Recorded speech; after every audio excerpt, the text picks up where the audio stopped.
this is an important point. The fact that you get over-dependent over time. We're supposed to be living in the tech and the digital age, Abhijit Iyer Mitra. You tend to get over-dependent on your devices and on what you think is smart technology. And if your enemy goes off the grid, if they're simply not communicating on the grid and you're looking at different radar machines, you're looking at your smartphones, trying to catch them, that becomes tough because they're not there. They could be in plain sight doing things which you can see if you just keep your eyes open, but you're looking at technology and not looking at what's happening in front of your eyes. Absolutely, Rahul. So, the problem here isn't just the over-reliance on technology, it is the pace at which technology is progressing. It is going at a rate which is so mind-boggling. I don't think, if you remember, this is my phone right here. If you look back, 20 years back, what I can do on this one mobile phone, probably only the President of the United States had that kind of word processing, communication power, and it would have taken up the equipment of an entire Boeing 747 to get all that equipment together.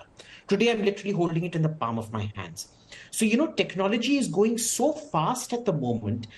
Even the Israelis, for all their technological prowess, and they're a very tech-savvy country that focuses on subsystems, not on main systems, and subsystems innovations actually goes faster than systems innovations. In spite of that, in spite of seeing all the use of commercial drones like DJI and Parrot in Ukraine, they still did not factor in all of this. I think with new technology, the problem is your enemy outpaces you and they think differently much, much quicker than you do.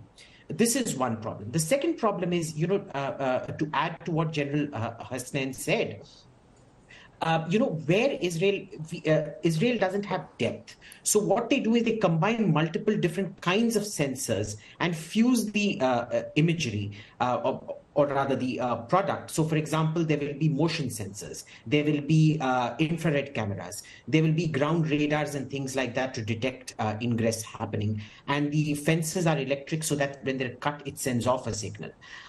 They use this kind of fusion in the hope that their defenses will hold. Then the second redundancy is the light armored vehicles, the first patrols and things that come in. The third redundancy is the tanks and things that come in. That is how they view multiple lines differently, not in terms of space, but in terms of responses. The problem that we realize is, at least from the initial reports coming in, that the entire Southern Command had actually clustered at one place, which was one of the first places overrun. So it was almost a kind of a decapitation strike in a sense, where the command structure had been removed very early on in the conflict, which is why you will see that, when those horrible videos, we've all seen them from the Hamas channels, when they're going in and killing soldiers in military garrisons like Nahal Oz and places like that, the soldiers are in a state of unrest. They're in their underwear. They don't know what's happening. They're disoriented. They have no idea what happened. And I don't think they even realized, when a message goes out, infiltration has happened, get ready to fight it. The scale of this was unprecedented. Nobody could have imagined a scale like this. At some point, a mistake should be predictable with the benefit of hindsight. I think in this particular mistake, the scale of it is so great that even with the benefit of hindsight, we can safely say it was kind of unpredictable. Now, the other thing that we're seeing, General Hasnain, is decoys. Whether these are cheap Qassam rockets activating the Iron Dome and inviting very expensive counter-fire, or using pipes to turn them into rockets, getting them across. We're seeing false radar warnings going off, people getting messages on their phones saying there's an emergency. Then it turns out that was activated accidentally, as happened on Thursday. So all this seems to suggest that after a while, people will start wondering whether what the tech is telling them is actually correct or not, because the tech keeps malfunctioning, and then people start questioning the veracity of the tech.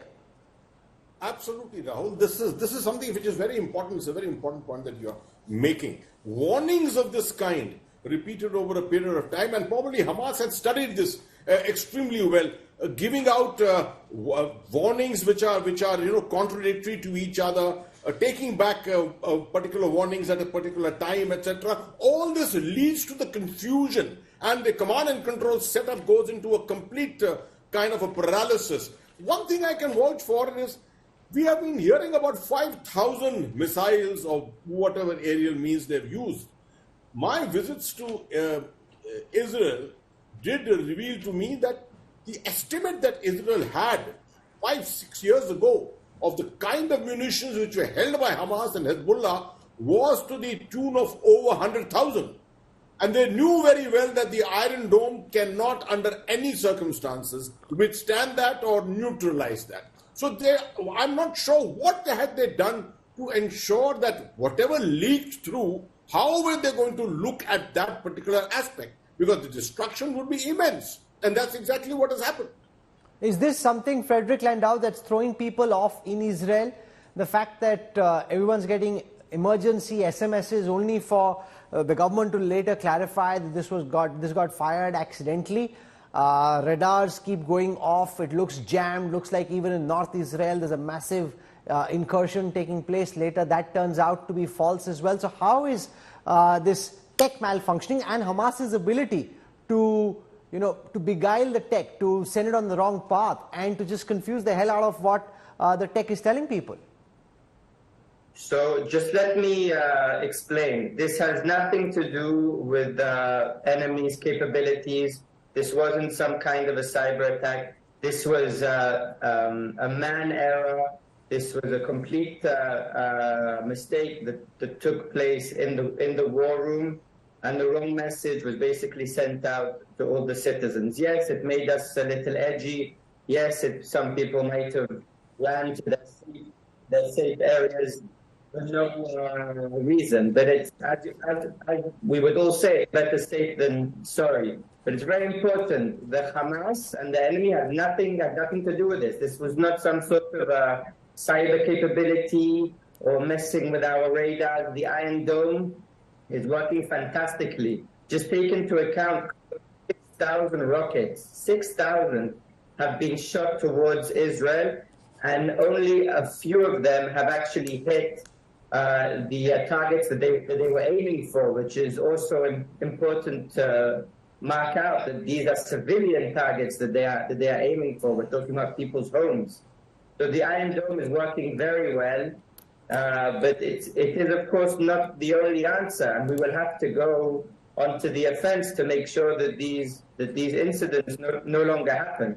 But to try and give credit to the enemy for playing with our systems through cyber or otherwise is just fake. Okay, so you're calling this a human error, nothing to do with the Hamas, just somebody reacting in the wrong fashion.